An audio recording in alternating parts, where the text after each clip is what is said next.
ಹೌದಣ್ಣ, ನೀನೇನು ಅನ್ಕೊಂಡು ಸರಿ, ನನಗೇನೋ ಈ ಅನುಮಾನ ಇರೋದಂತೂ ಸತ್ಯ. ಆದರೂ ಅವನಿಷ್ಟು ಕೆಳಮಟ್ಟಕ್ಕೆ ಇರ್ತಾನೆ ಅಂತ ನನಗೆ ಅನ್ಸಲ್ಲ ಕಣೋ. ನೋಡಿದ್ಯಣ್ಣ, ನೀನು ಬರ್ತಾ ಬರ್ತಾ ಅವನ ಬಗ್ಗೆ ಸಾಫ್ಟ್ ಆಗ್ತಿದ್ಯಾ, ಅದಕ್ಕೆ ನಿನಗೆ ಅವನ ಮೇಲೆ ಅನುಮಾನ ಬರ್ತಾ ಇದೆ. ಅವನ ನಿನ್ನ ಹತ್ರ ಎಷ್ಟು ನಿಯತ್ತಾಗಿತ್ತ, ನೀನು ಅವನ್ನ ಒಳ್ಳೆ ನಂಬಿಕಸ್ತ ಅನ್ಕೊಂಡಿದ್ದೆ. ಕಡೆಗೆ ಏನಾಯ್ತು? ನಮ್ಮನೆ ಮಗಳನ್ನೇ ಮದುವೆ ಮಾಡ್ಕೊಂಡು ನಮ್ಗೆಲ್ಲ ಅವಮಾನ ಮಾಡ್ದ. ಅಷ್ಟು ನಂಬಿಕೆ ಇರೋನಾದ್ರೆ ಇರೋ ವಿಷಯನ ಮೊದಲೇ ಬಂದು ನಿನ್ನ ಹತ್ರ ಹೇಳ್ಬೋದಾಗಿತ್ತಲ್ಲ. ಶ್ರಾವಣಿ ಬಗ್ಗೆ ಒಂದೇ ಒಂದು ದಿನನಾದ್ರೂ ನಮ್ಗೆ ಅನುಮಾನ ಬರೋ ಥರ ಅವ್ನು ನಡ್ಕೊಂಡ. ಅವನ ಮಾತುಗಳಿಗೆ ಮರಳಾಗೋದು, ಅವನ ಮುಖ ನೋಡಿ ಅಂದಾಜು ಮಾಡೋದನ್ನ ಮಾಡ್ಲೇಬಾರ್ದು. ತುಂಬಾ ಕ್ರಿಮಿನಲ್ ಅಣ್ಣ ಅವನು. ಈಗಲೂ ಅವನ ಜೊತೆ ಮಾತಾಡ್ತಿದ್ರೆ, ಅವನ ಮುಖ ನೋಡ್ತಿದ್ರೆ ನಮ್ಗೆ ಅನ್ಸೋದೇ ಇಲ್ಲ. ಆದ್ರೆ ಅವನಿಂದಾಗಿ ನಾವು ಅನುಭವಿಸಿರೋ ನೋವುಗಳನ್ನ ನೆನ್ಸ್ಕೊಂಡ್ರೆ ಅವನ ಬುದ್ಧಿ ಎಂಥದ್ದು ಅಂತ ಗೊತ್ತಾಗುತ್ತೆ. ಹಲೋ, ಏನ್ರಿ ದೇಸಾಯಿ ಸಾಹೇಬ್ರೆ, ಮಾವನ್ನೇ ಕೊಂದು ಅಧಿಕಾರ ಗಿಟ್ಟಿಸ್ಕೊಂಡ್ರಂತೆ. ಊರ್ ತುಂಬಾ ಅದೇ ಸುದ್ದಿ ಬರ್ತಾ ಇದೆ. ಏನ್ ಹೇಳ್ತೀರಾ ಈಗ? ನಾನು ಏನೇ ಹೇಳೋದಿದ್ರು ಜನರ ಹತ್ರ ನೇರವಾಗಿ ಹೋಗಿ ಹೇಳ್ತೀನಿ. ನಿನ್ನ ಹತ್ರ ಹೇಳೋ ಅವಶ್ಯಕತೆ ನನಗಿಲ್ಲ. ಯಾರಣ್ಣದು? ಅಪೋಸಿಷನ್ನವರು ಕೆಲವರು ನನ್ನಿಂದ ಕೆಲಸ ಮಾಡಿಸ್ಕೊಳಕ್ ಆಗದೆ ಇರೋರು. ಅವ್ರಿಗೆ ಈ ಸುದ್ದಿ ಆಹಾರ ಆಗ್ಬಿಟ್ಟಿದೆ. ಕೆಲಸನೇ ದೇವರು ಅಂತ ನಿಯತ್ತಿಂದ ಬದುಕಿದ್ದಕ್ಕೆ ಈ ಮಾತುಗಳನ್ನೆಲ್ಲ ಕೇಳಬೇಕಾಗಿದೆ. ಇಂಥ ಮಾತು ಕೇಳೋದಕ್ಕೆ ಕಾರಣ ಅವನೇ ಅಣ್ಣ. ಯಾವತ್ತು ನಮ್ಮ ಮನೆ ಮಗಳನ್ನ ಮದುವೆ ಆದ್ನೋ ಅವತ್ತಿಂದ ನಮ್ಮ ನೆಮ್ಮದಿ ಎಲ್ಲ ಹಾಳಾಗೋಯ್ತು. ಹಲೋ, ನಮಸ್ಕಾರ ಮಿನಿಸ್ಟರ್ ಸಾಹೇಬ್ರಿಗೆ. ಇದೇನಿದು? ನಿಮ್ ಬಗ್ಗೆ ತುಂಬಾ ಆರೋಪಗಳು ಬರ್ತಾ ಇದೆ. ಸುದ್ದಿ ರಾಜ್ಯದಲ್ಲೆಲ್ಲ ಹರಡ್ತಾ ಇದೆ. ಅದಕ್ಕೆ ನಾನು ನಿಮ್ಗೆ ಉತ್ತರ ಕೊಡ್ಬೇಕು ಅಂತ ನೀವು ಅನ್ಕೋತಿದ್ದೀರಾ? ಉತ್ತರ ಕೊಡ್ತಿರೋ ರಾಜೀನಾಮೆ ಕೊಡ್ತಿರೋ ಏನ್ ಮಾಡ್ತೀರಾ ನೋಡಿ. ಎಲ್ಲ ನ್ಯೂಸ್ ಚಾನೆಲ್ಗಳಲ್ಲಿ, ಸೋಷಿಯಲ್ ಮೀಡಿಯಾದಲ್ಲಿ ನಿಮ್ ಸುದ್ದಿನೇ ಬರ್ತಾ ಇರೋದು. ಸುರೇಂದ್ರ, ನಿನ್ನ ಮೊಬೈಲಲ್ಲಿ ಯಾವುದಾದ್ರೂ ಲೈವ್ ನ್ಯೂಸ್ ಹಾಕು.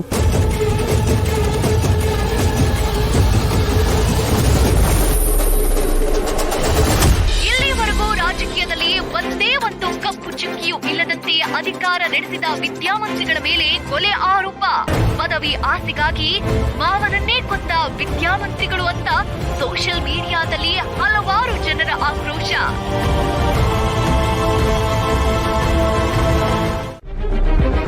ಏ ವರಲಕ್ಷ್ಮಿ, ಬೆಳಗ್ಗೆ ತಿಂಡಿಗೆ ಚಪಾತಿ ಮಾಡ್ಬೇಕು, ಹಿಟ್ಟು ಕಲ್ಸಿಡು ಅಂತ 10 ಸರಿ ಹೇಳಿದೀನಿ. ಯಾಕಿನ್ನೂ ಕಲ್ಸಿಲ್ಲ ನೀನು? ಅಲ್ಲಿ ಹಿಂಗ್ ಬಂದ್ ರೂಮಿಗೆ ಸೇರ್ಕೊಂಡ್ಬಿಟ್ರೆ ಎಲ್ಲ ಕೆಲಸ ನಾನು ಅಪ್ಲೈ ಮಾಡ್ಕೋಬೇಕಾ? ಅತ್ತೆ, ನೀವ್ ಯಾವಾಗ ಚಪಾತಿ ಹಿಟ್ಟು ಕಲ್ಸಕ್ಕೆ ಹೇಳಿಲ್ವಾ? ಹೇಳಿದ್ರಿ, ನಾನೇ ಮರ್ತ್ಬಿಟ್ಟೆ. ಅಮ್ಮ, ನಾಳೆ ತಿಂಡಿ ಚಪಾತಿನೇ ಮಾಡ್ಬೇಕಾ? ಬೇರೆ ಏನಾದ್ರು ಮಾಡಿದ್ರೆ ಆಗಲ್ವಾ? ಅಥವಾ ನಿಂಗೆ ಚಪಾತಿನೇ ತಿನ್ಬೇಕು ಅಂದ್ರೆ ಹಿಟ್ಟು ಬೆಳೆಯ ಕಳಿಸಿದ್ರೆ ಆಗಲ್ವಾ? ಅಯ್ಯೋ ದೇವ್ರೆ, ಏನಪ್ಪ ಹೀಗ್ ಮಾತಾಡ್ತೀಯಾ? ಏನೋ ಈ ತಾಯಿ ಜೀವಕ್ಕೆ ಚಪಾತಿ ತಿನ್ಬೇಕು ಅಂತ ಆಸೆ ಆಯ್ತು. ಈಗ ಕಲ್ಸಿಟ್ರೆ ಬೆಳಗ್ಗೆ ಚಪಾತಿ ಮೆತ್ಗೆ ಚೆನ್ನಾಗಿರುತ್ತೆ ಅಂತ ಹೇಳ್ದೆ. ಆಯ್ತು ಬಿಡಪ್ಪ, ಹೆಂಡತಿ ಮನೆಗ್ ಬಂದ್ಮೇಲೆ ಈ ತಾಯಿ ಇಷ್ಟ ಕಷ್ಟ ನೀನ್ ಯಾಕಪ್ಪ ಕೇಳ್ತೀಯಾ? ನೀವ್ ಹೆಂಗ್ ಹೇಳ್ತೀರೋ ಹಂಗ್ ಕೇಳ್ಬೇಕು. ನೀವೇನ್ ಬೇಯಿಸಾಕ್ತಿರೋ ಅದನ್ನ ತಿನ್ಬೇಕು. ಸರಿ ಬಿಡಿ. ಅಯ್ಯೋ ಅತ್ತೆ, ಹಾಗೇನಿಲ್ಲ. ನಾನು ಹೋಗಿ ಹಿಟ್ಟು ಕಲಿಸ್ತೀನಿ. ಈಗ ಸ್ವಲ್ಪ ಹೊತ್ತು ನಾನು ಬಂದ್ಬಿಡ್ತೇನೆ.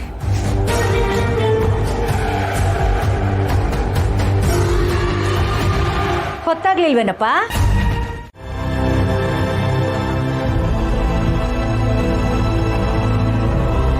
ಸಮಾಧಾನ ಮಾಡ್ಕೋವಿರು. ತಪ್ಪು ಮಾಡಿ ಶಿಕ್ಷೆ ಅನುಭವಿಸಿದ್ರೆ ಏನೂ ಅನ್ಸಲ್ಲ. ಆದರೆ ತಪ್ಪೇ ಮಾಡದೆ ಈ ರೀತಿ ಆರೋಪ ಹೊರೋದು ಎಷ್ಟು ಕಷ್ಟ ಅಂತ ನನಗೆ ಅರ್ಥ ಆಗತ್ತೆ. ಅದೇನ್ ಮಾಡೋದು? ಜನಗಳ ಬಾಯಿನ ಮುಚ್ಚಕ್ಕಾಗಲ್ವಲ್ಲ ವೀರು? ಅಲ್ಲಕ್ಕ, ನಾನು ಬೇರೆ ಯಾವ ಆರೋಪ ಮಾಡಿದಿದ್ರು ನಾನು ಸಹಿಸ್ಕೋತಾ ಇದ್ದೆ. ಆದರೆ ನನ್ನ ದೇವ್ರ ಪ್ರಾಣನ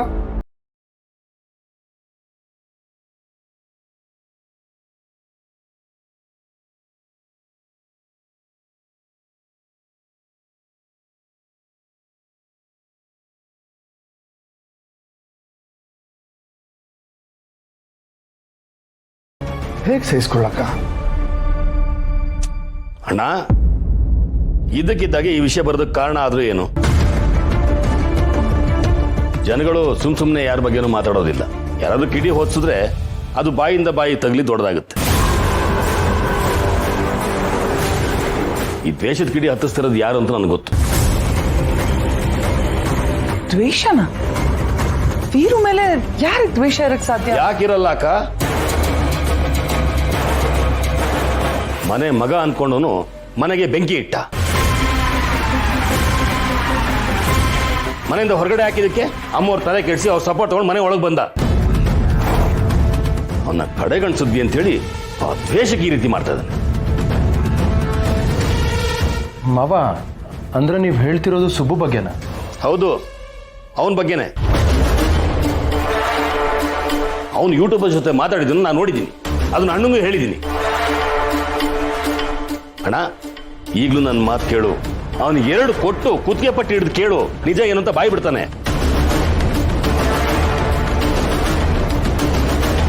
ವಾವ್, ನಾವು ಅನ್ಕೊಳ್ತಾ ಇದ್ರು ಆ ಸುಬ್ಬು ಇದರಲ್ಲಿ ತಗ್ಲಾಕೋತಿದ್ದಾನೆ.